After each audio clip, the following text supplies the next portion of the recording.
Assalamualaikum warahmatullahi wabarakatuh. Perkenalkan, nama saya Egy Rizal Saputra dengan NIM 121205 1092. Video ini bertujuan untuk memenuhi tugas ekonomi makro yang berjudul Eksplorasi Ekonomi Makro, Pasar Kripto dan Saham. Nah, apa-apa saja saya bahas dalam presentasi kali ini? Yang pertama, ekonomi makro. Yang kedua, pasar kripto. Yang ketiga, pasar saham. Yang keempat, perbandingan pasar kripto dan pasar saham. Yang kelima, dampak fluktuasi harga kripto dan saham terhadap ekonomi. Yang keenam, tantangan serta peluang di pasar kripto dan saham. Yang ketujuh, persamaan strategi analisis pasar kripto dan pasar saham.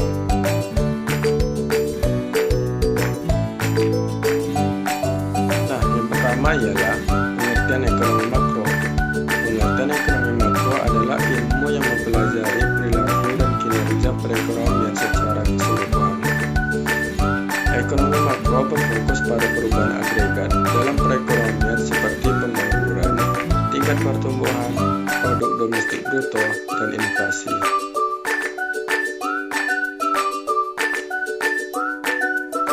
Menurut para ahli, Sadono Sukirno mengatakan, ekonomi makro adalah sebuah cabang ilmu ekonomi yang mempelajari tentang kegiatan utama perekonomian secara komprehensif atau menyeluruh terhadap berbagai masalah pertumbuhan ekonomi. Dan Adam Smith pun mengatakan, ekonomi makro adalah bentuk analisis tentang keadaan atau penyebab kekayaan negara dengan menggunakan penelitian yang dipandang secara menyeluruh dari kegiatan ekonomi.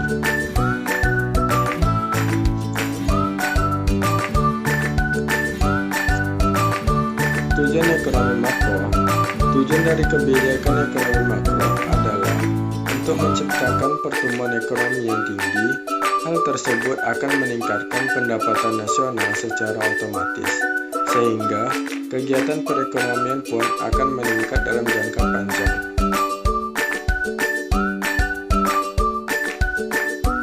Contoh dari ekonomi makro ialah: yang pertama, nilai tukar mata uang.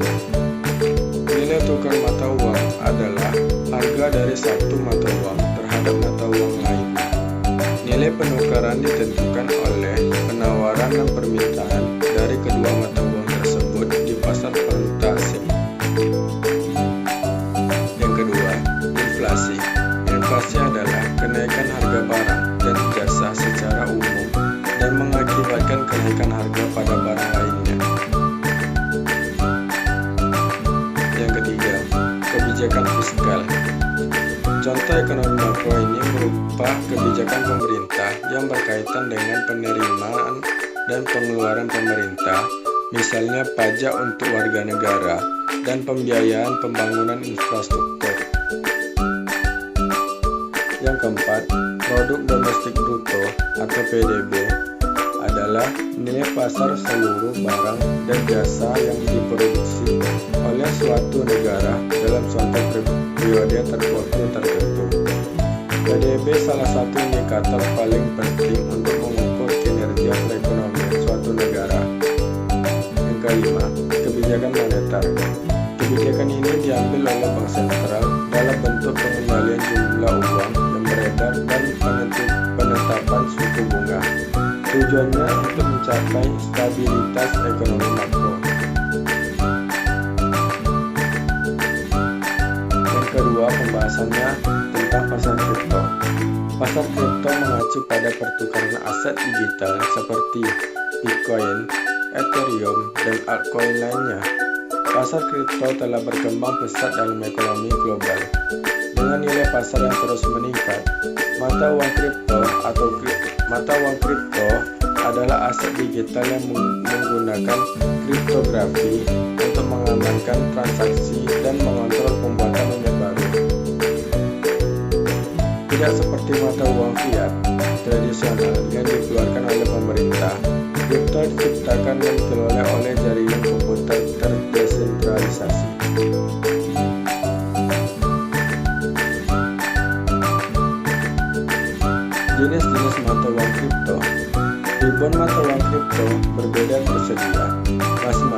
fitur dan tujuannya sendiri. Beberapa kripto yang paling terkenal termasuk Bitcoin atau BTC. Kripto pertama dan paling terkenal diluncurkan pada tahun 2009 ini. Yang kedua, Ethereum atau ETH, platform populer untuk aplikasi terdesentralisasi DApp/PS dan mata uang pintar. Yang ketiga, Tether atau USDT, stablecoin yang dipatok terhadap dolar Amerika Serikat. Yang keempat, Binance Coin atau BNB, token asli platform pertukaran Binance. Yang kelima adalah altcoin, yaitu Dogecoin, kripto yang dimulai sebagai lelucon namun mendapatkan popularitas besar pada tahun 2021.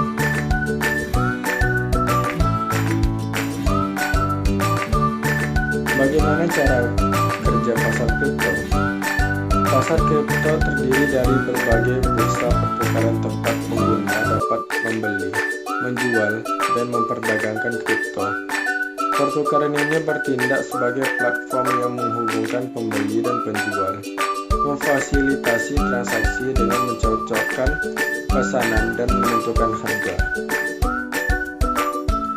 Harga kripto ditentukan oleh permintaan dan penawaran di pasar. Ketika permintaan tinggi dan penawaran rendah, harga naik.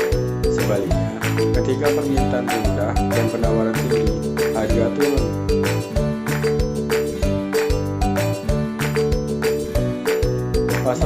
Faktor-faktor yang mempengaruhi pasar kripto. Yang pertama, sentimen pasar. Optimisme atau pesimisme umum terhadap pasar kripto dapat berdampak signifikan pada harga. Yang kedua, adopsi. Semakin banyak orang dan pebisnis yang menggunakan kripto, semakin tinggi permintaan dan nilainya. Yang ketiga, regulasi. Tindakan pemerintah dan badan pengatur dapat memengaruhi sentimen pasar dan harga kripto. Yang keempat, media dan FOMO. Berita dan liputan media tentang kripto dapat mempengaruhi persepsi publik dan mendorong pembelian yang didorong oleh ketakutan akan ketinggalan FOMO. Yang ketiga, pasar saham. Pasar saham adalah tempat di mana saham diperdagangkan. Saham adalah sertifikat yang mewakili kepemilikan sebagian dalam suatu perusahaan. Ketika Anda membeli saham, Anda menjadi pemegang saham di perusahaan dan berhak atas keuntungan perusahaan, seperti dividen dan potensi kenaikan harga saham.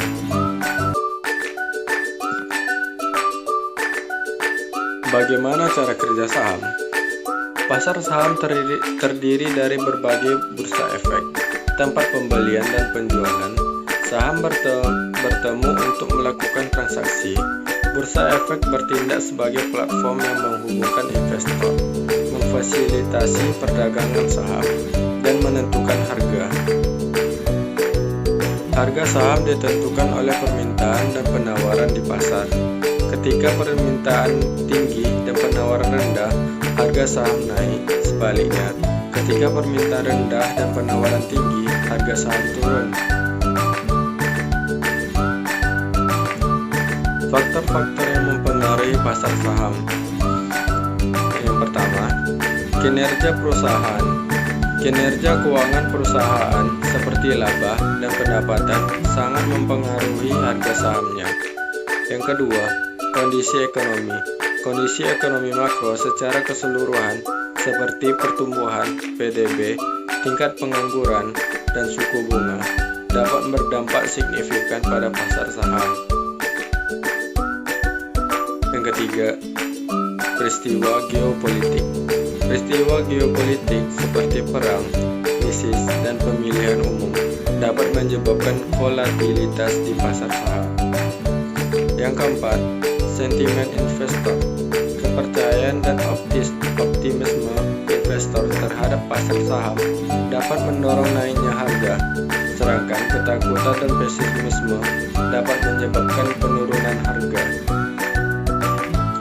Yang kelima, spekulasi Perilaku spekulatif investor seperti pembelian dan penjualan saham berdasarkan rumor atau tren jangka pendek dapat menyebabkan fluktuasi harga yang tajam.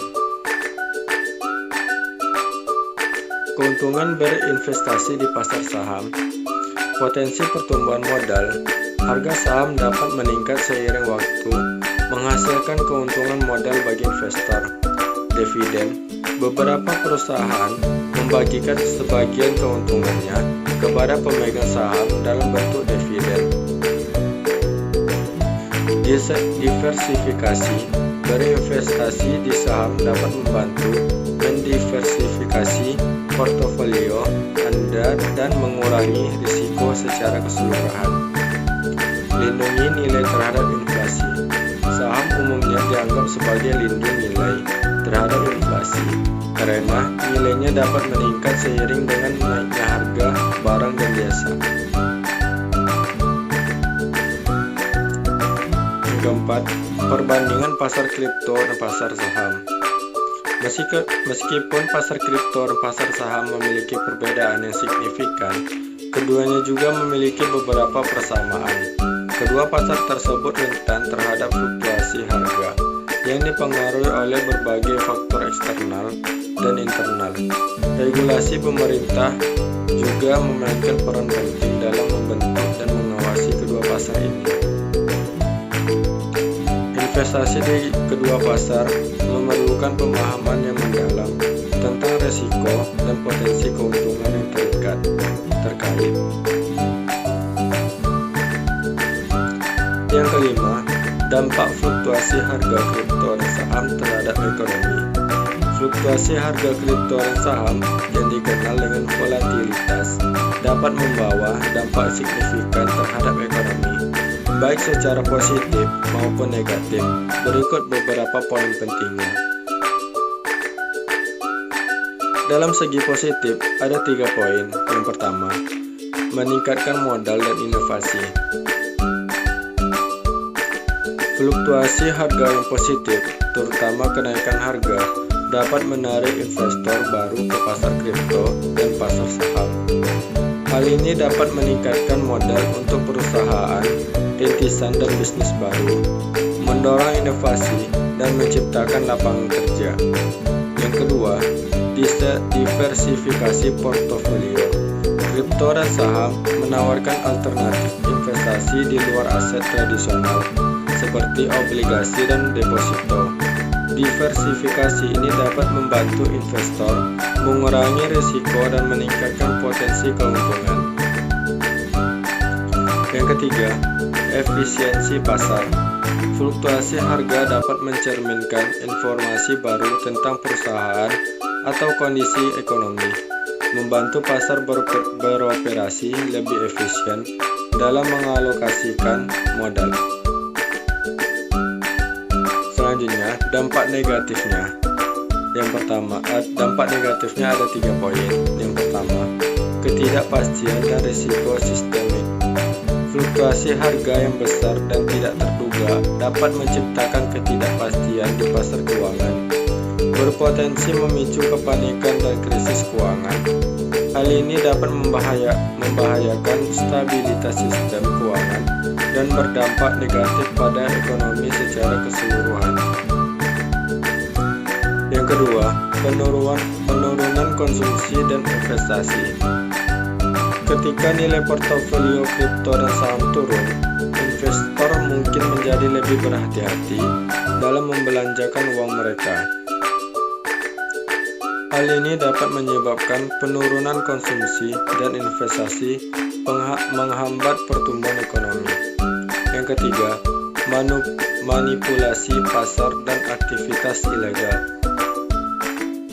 Volatilitas pasar kripto dan saham yang tinggi dapat menarik oknum yang tidak bertanggung jawab untuk melakukan manipulasi pasar dan aktivitas ilegal seperti skema, Ponzi, dan penipuan investasi. Hal ini dapat merusak kepercayaan investor dan menghambat perkembangan pasar yang sehat. Peran regulator. Pemerintah dan otoritas regulasi perlu memainkan peran penting dalam mengawasi pasar kripto dan saham, menerapkan aturan yang jelas untuk melindungi investor, dan mencegah aktivitas ilegal. Hal ini dapat membantu meminimalkan dampak negatif dari fluktuasi harga dan mendorong pertumbuhan pasar yang berkelanjutan. Poin yang keenam, tantangan serta peluang di pasar kripto dan saham. Tantangan di pasar kripto dan saham termasuk volatilitas harga yang tinggi, ketidakpastian regulasi, dan adopsi teknologi yang cepat. Namun kedua pasar ini juga menawarkan peluang investasi yang menarik bagi para investor yang siap mengambil risiko dengan bijak, memahami dinamika pasar, melakukan riset yang teliti, dan memiliki strategi investasi yang baik sangat penting untuk meraih kesuksesan dalam kedua pasar ini. Persamaan analisis pasar kripto dan saham. Baik analisis pasar saham maupun pasar kripto memiliki beberapa persamaan fundamental. Meskipun terdapat beberapa perbedaan penting dalam penerapannya, berikut adalah beberapa persamaannya. Tujuan baik analisis pasar saham maupun pasar kripto bertujuan untuk memprediksi pergerakan harga aset di masa depan.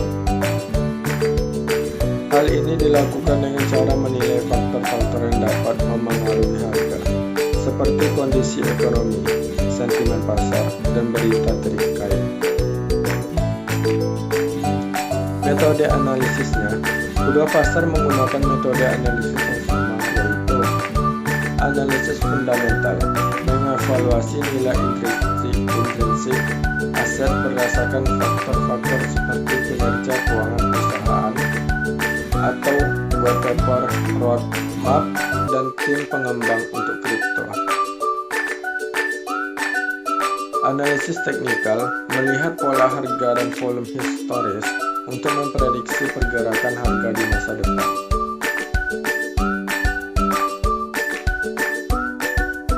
Alat dan indikator. Banyak alat dan indikator yang digunakan dalam analisis pasar saham juga dapat digunakan dalam analisis pasar kripto, seperti moving average, merata-ratakan harga selama periode waktu tertentu untuk mengidentifikasikan tren.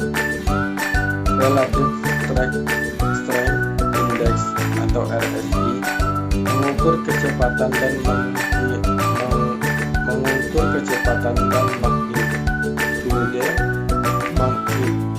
pergerakan harga untuk mengidentifikasi kondisi overbought dan oversold. Bollinger Bands menggambarkan volatilitas harga dan potensi titik balik harga. Psikologi pasar. Psikologi pasar memainkan peran penting dalam kedua pasar.